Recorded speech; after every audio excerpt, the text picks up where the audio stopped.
Hi po mga kabasura, another day, another blessing na naman kasi nakapulot na naman tayo ng isang mamahaling gadgets galing sa basura. Samahan nyo ako, tara, ikukwento ko sa inyo.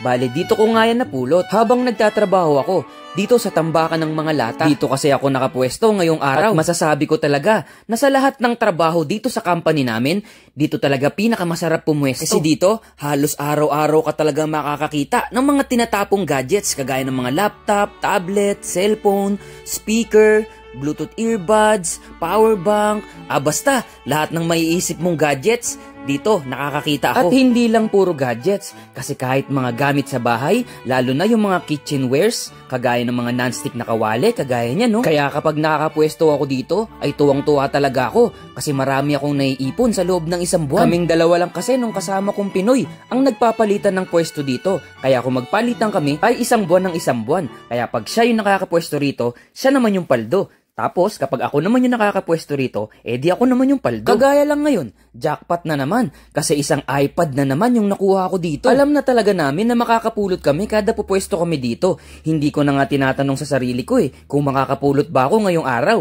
Ang lagi ko na lang tinatanong, ano kayang mapupulot ko ngayong araw? O kaya naman, gaano kaya karami yung mapupulot ko ngayong araw? Kasi wala talagang palya. Halos araw-araw talaga kaming nakakakuha. Yung bang parte na talaga ng trabaho namin na makapulot ng mga gadget, sana all, di ba? Inaasahan na talaga namin na may mapulot. Ang tanong lang kung ano yung mapupulot. Kagaya ngayon, eto, nakapulot na naman ako ng isang iPad. Pero syempre, dahil nga nagtatrabaho pa ako, kaya tinatabi ko lang muna yung mga napupulot ko. At pagkatapos ng trabaho, tsaka ako yung tinitignan. Ngayon nga, medyo basa-basa pa itong napulot kong iPad. Kasi medyo makulimlim talaga at maulan-ulan ngayon dito sa amin. Ganitong panahon lang minsan ang kalaban sa pamumulot ng mga gadgets. Kasi minsan kapag sobrang nababasa, nasisira talaga. Kaya ang ginagawa ko, sa tuwing makakapulot ako ng mga gadgets na nabasa ng ulan, pinupunasan ko muna at pinapatuyo ko muna. Tapos hindi ko agad yung tinetesting. Pinapatuyo ko muna ng gusto, mga isang araw o kaya dalawa, bago ko i-testing.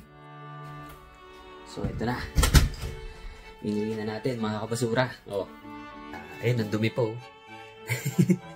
Siguro naman tuyo na siya, bali 2 araw. Bago ko to kinuha doon sa trabaho. Pinatuyo ko muna doon 2 araw. Ngayon, eto na. Testing na natin mga kabasura.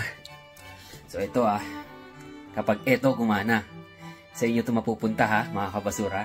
Bibigay ko sa inyo to pag ito gumana. Okay, let's go. Game, charge na natin. Kuha muna akong charger. Tara! Ito na to. Boy Scout, laging may charger. Ready na ba kayo?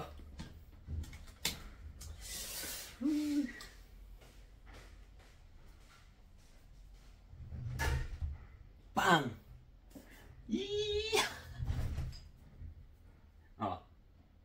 Ito na. Mansanas. So, dapat mag-charge siya. Antayin natin para, Uy! Bukas! What?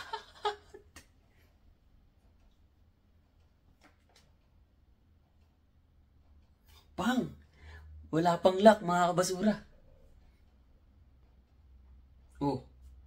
Wala pang lock,